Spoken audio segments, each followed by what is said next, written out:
The ocean wind cut sharply across the Florida coast the moment Emily Carter stepped out of the car, carrying a single suitcase and a heart full of hope. She had imagined this trip 100 times: sunrise walks on the beach, quiet dinners, and finally feeling accepted as part of the Whitmore family. Instead, within minutes of arriving at the beach house, her world tilted in a way she never expected. The house stood tall and white against the blue sky, its wide balconies facing the sea like it owned the horizon. Emily paused, breathing in the salty air, unaware this would be the last moment she felt welcome there. She had married Daniel Whitmore 3 months earlier, believing love would be enough to bridge every gap. Daniel came from an old, respected family, and this beach house was their pride. His mother, Margaret Whitmore, ruled it with quiet authority. From the balcony above, Margaret watched Emily approach. Her expression never changed, but her eyes carried judgment. Emily noticed it immediately. She always did.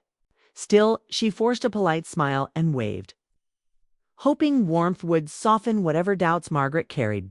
Inside, the house smelled of polished wood and ocean breeze.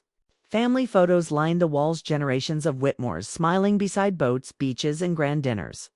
Emily felt like a guest in someone else's memory. Daniel squeezed her hand, sensing her tension, but said nothing. They barely had time to settle before Margaret called them into the living room. She stood near the window, sunlight outlining her perfectly pressed dress. Her voice was calm, almost pleasant, which made the words that followed sting even more. "This house is meant for family time," Margaret said, "and I've decided it would be best if you didn't stay here." The room went silent. Emily felt her chest tighten. "I'm sorry," she asked softly, hoping she'd misunderstood. Margaret turned, eyes cool and steady. "I don't think you fit into the kind of environment we value here." Daniel opened his mouth, then closed it again. That hesitation was brief, but it felt endless to Emily. She looked at him, searching his face for reassurance, for protection, for love strong enough to speak up. It didn't come. Emily nodded once, her pride holding her upright. "If that's how you feel," she said, "I'll make other arrangements." Margaret gave a short nod, as if the matter were settled. No raised voices, no argument, just a quiet dismissal that hurt more than anger ever could. Emily walked back outside, her suitcase rolling behind her. Each step away from the house felt heavier than the last. She had tried so hard to belong, to be kind, patient, and respectful. Yet none of it mattered. In Margaret's eyes, Emily was still an outsider. Daniel followed her to the driveway. "Emily, wait," he said. "This isn't how I wanted things to go." She stopped and faced him. "But it's how they are." "I'll talk to her," he said, unsure. "She just needs time." Emily studied him, her eyes steady but sad. "Time won't teach someone respect," she replied. Then she turned and drove away. Leaving the beach house in part of her heart behind, she checked into a small hotel farther down the coast. It was simple, quiet, and overlooked the same ocean that had once brought her peace. That night, Emily sat on the balcony, watching the waves crash under the moonlight. She wasn't angry. She was disappointed. Not just in Margaret, but in the silence that followed cruelty. Emily's past had taught her how to survive disappointment. Years earlier, she had lost both parents suddenly, her life changing overnight. What few people knew was that her father had built something remarkably, coastal development business that had grown slowly, carefully, without attention. Emily had inherited ownership and responsibility. She chose to stay out of the spotlight, managing things quietly, focusing on long-term growth instead of recognition.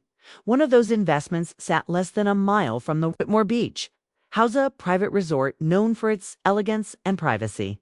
Emily rarely visited. She didn't need to. Ownership wasn't about showing up. It was about knowing when to speak and when to stay silent. Daniel texted her later that night. "I should have defended you. I'm sorry." Emily read the message twice. The apology mattered, but it didn't erase what had happened. She replied simply, "I needed you today." The next morning, Margaret moved through the beach house as if nothing were wrong. She prepared breakfast, chatted with relatives, and spoke about family traditions. in her version of events.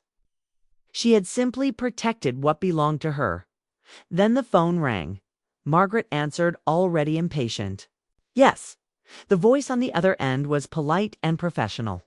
Good morning. We're calling from Coastal Haven Resort to confirm a private booking under the owner's name, Emily Carter. Margaret frowned. There must be a mistake. I'm afraid not, the voice replied. Ms. Carter is listed as the sole owner. Margaret felt the room spin slightly. She laughed, sharp and disbelieving. That's impossible. But the confirmation continued dates, details, personal notes only an owner would have access to. Margaret hung up slowly, her confidence shaken for the first time in years. The woman she had dismissed as unworthy, as inconvenient, was connected to something far larger than Margaret had imagined. Outside, the ocean rolled in, steady and patient. And Emily Carter, sitting quietly by the shore, had no idea that the truth she never used as armor was about to surface. Changing everything. The beach house no longer felt so secure, and the story was only beginning. The morning sun glinted off the polished glass of Coastal Haven Resort, casting a golden glow over the pristine grounds. Margaret Whitmore arrived in her sleek sedan, her mind racing, her hands gripping the steering wheel tightly. She had come to sort out a simple misunderstanding, or so she thought, but everything about this place suggested otherwise. The air smelled of salt and blooming flowers, and the sound of waves rolling onto private beaches made her feel small and out of place. She had expected a hotel clerk, maybe a receptionist, not the kind of calm authority that greeted her at every turn. Emily Carter was already waiting. She didn't come in a rush. She didn't enter with any show of power. She simply stepped out onto the veranda, her posture confident but unassuming, the ocean breeze teasing her hair. Margaret stopped, blinking. Emily's quiet presence was more commanding than anything Margaret had expected. This was the woman she had dismissed, the woman she had banned from the Whitmore Beach House. And now she stood at the center of an empire Margaret didn't know existed. Mrs. Whitmore, Emily said softly, her voice polite, even gentle. Thank you for coming. Margaret could barely speak. Her lips parted, closed, then parted again. This place, you own it? She finally asked, her voice betraying a mix of disbelief and unease. Emily nodded. Yes, it's been in my family for years. I've been managing it quietly. I don't make a show of it. Margaret's eyes widened. Why didn't you tell us? Why didn't you tell Daniel? Emily smiled faintly, almost sadly. I wanted him to know me, not my wealth. I wanted him to choose me for who I am, not what I own. Daniel stepped forward, realization washing over him. Emily, I had no idea. I should have trusted you, stood by you. I failed you. Emily's eyes softened at his words. It's not about failing or winning, Daniel. It's about understanding what matters. She paused, looking out over the ocean. Some lessons only come with time and reflection. Margaret's mouth opened, then closed. Her hands clenched, then relaxed. I misjudged you. I didn't see who you really were. I thought I was protecting the family, but I see now I was only protecting my own assumptions. Emily studied her for a long moment. Apologies are meaningful, Margaret, only when they come with change. I hope you understand that. Margaret swallowed hard. She had spent so long asserting control, keeping the world in neat lines, judging everyone who didn't fit her expectations. Standing here, confronted with Emily's calm confidence, she realized just how small her worldview had been. The woman she had tried to exclude had not only earned her place in Daniel's life, but had quietly built something magnificent, a life of independence, vision, and strength. As the morning unfolded, Emily gave Margaret a tour of the resort. They walked along wide wooden decks, past infinity pools that merged seamlessly with the horizon, and through private cottages hidden behind clusters of palms. Margaret observed every detail, the impeccable landscaping, the attentive staff, the elegance of understated luxury. This wasn't a display of wealth for show. This was someone who had built, maintained, and cared for a legacy with meticulous attention. At one point, Margaret paused near a balcony overlooking the ocean. She watched the waves crash and swirl, thinking about the arrogance and assumptions that had guided her for so many years. Emily stood beside her, serene. Margaret could almost feel the weight of her own mistakes pressing down, heavy and undeniable. Emily's presence was a mirror, reflecting not only her strength but also the courage Margaret had lacked. Daniel arrived, holding Emily's hand gently. He looked between his wife and his mother, feeling the tension of the past few days ripple through the air. "Mom, I think it's time to start fresh," he said. "We can all learn from this together." Margaret nodded slowly, still struggling with her pride. I need to remember that strength comes in different forms," she said, finally acknowledging the truth in front of her. "You've shown me that, Emily?" Emily smiled, the first real warmth breaking through the tension. "And I hope you'll let yourself grow from it, Margaret. We're all learning every day." That evening, Emily and Daniel walked along a private beach behind the resort. The sky was a canvas of oranges and pinks, the sun dipping into the horizon. The soft sand clung to their feet, the waves lapping gently against the shore. Daniel looked at Emily, gratitude and awe shining in his eyes. "I should have trusted you sooner," he said quietly. "I should have chosen you fully, without hesitation." Emily squeezed his hand. "You have the chance to now." Daniel nodded, a weight lifting from his shoulders. "I do, and I will. I promise." They walked further down the shore, letting the waves wash over their feet. The ocean reflecting the calm clarity that had come after stormy uncertainty. Emily felt a profound peace. She had been judged, dismissed, and underestimated, but she had never let bitterness take root. She had walked away from rejection and returned not for revenge, but with quiet strength and a heart open to love and understanding. Back at the resort, Margaret lingered, standing near the edge of a balcony. She looked out at the waves, finally seeing Emily not as an outsider, but as someone who had earned her place not only in Daniel's life, but in the world she had quietly shaped. The realization was humbling. She had tried to guard doors she didn't own. And now she understood the lesson that only life and experience could teach. Respect comes from recognition, not authority. Acceptance comes from understanding, not control. Later that night, the three of them sat together in the resort's lounge, the soft hum of the ocean in the background. Margaret reached for Emily's hand hesitantly, a gesture of reconciliation. "Thank you for teaching me that," she said. "I've been wrong." Emily nodded. "It's never too late to change." Daniel watched, feeling a sense of renewal and hope.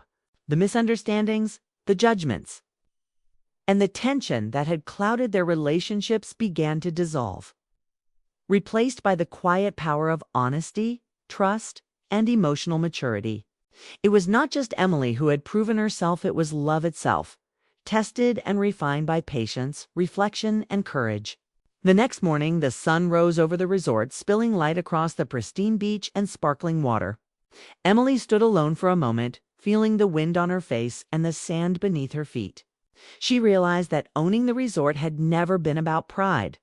It had been about creating a space where people could feel safe, valued, and respected, a reflection of her values, patience, and perseverance. And now she shared that space with the ones she loved, not as a gesture of dominance, but as a symbol of trust and connection. Margaret watched from the balcony, learning the subtle yet powerful lesson that had eluded her for years. True strength did not demand obedience. It inspired respect. True love did not cling to control. It allowed for growth. And true acceptance was not given was earned quietly through integrity and authenticity. By mid-morning, Emily and Daniel had returned to the shoreline, walking hand in hand, letting the rhythm of the waves mirror the rhythm of their lives, steady, patient, and full of possibility. They talked about their dreams, shared laughter, and relived memories of the early days of their love, now deepened by trust and understanding. Margaret lingered, watching silently, a mix of awe and humility in her gaze. She realized that sometimes people who seem ordinary carry the weight of extraordinary vision and inner strength. Emily Carter was one of those people. She had faced rejection, walked away from judgment, and returned, not with vengeance, but with grace, teaching everyone around her the power of quiet resilience. As the day drew to a close, the ocean reflected a sky painted in soft pastels. The resort glimmered in the fading sunlight, a testament to Emily's care, perseverance, and vision.